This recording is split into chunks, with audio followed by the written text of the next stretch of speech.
นกน้อยต่างถิ่นมาสอกหากินอยู่ในเมืองหลวงจากพี่น้องคนพักเคยควงมาอยู่เมืองหลวงแดนไกลตั้งใจไว้ว่าจะกลับบ้านนาเมื่อสุขสบาย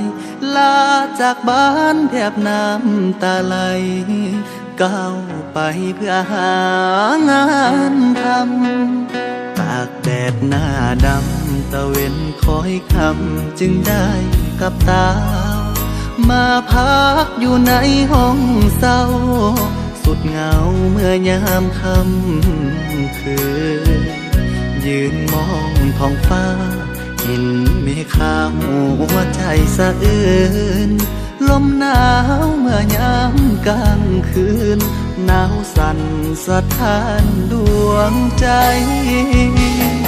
ห่างไกลหัวใจมันแสนจะเศร้า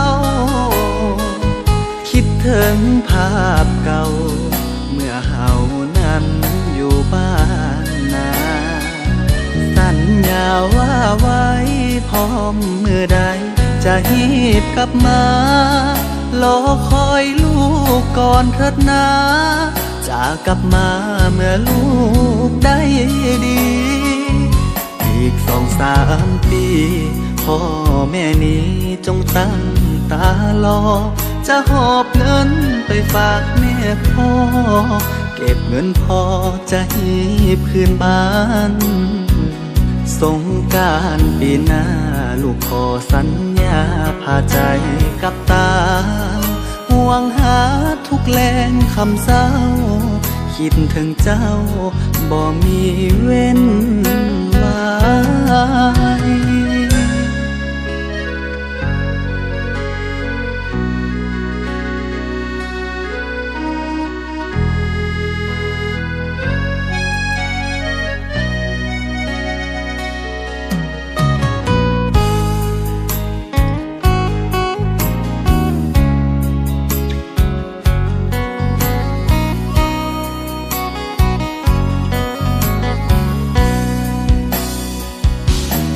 ห่างไกลหัวใจมันแสนจะเศร้าคิดถึงภาพเก่าเมื่อเฮานั้นอยู่บ้านนาสัญญาว่าไว้พร้อมเมื่อใดจะหีบกลับมารอคอยลูกก่อนเถิดนาจะกลับมาเมื่อลูกได้ดีอีก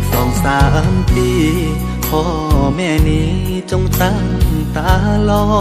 จะหอบเงินไปฝากแม่พ่อเก็บเงินพอจะหีบคืนบ้านสงกรานต์ปีหน้าลูกขอสัญญาพาใจกับตาห่วงหาทุกแรงคำเศร้าคิดถึงเจ้า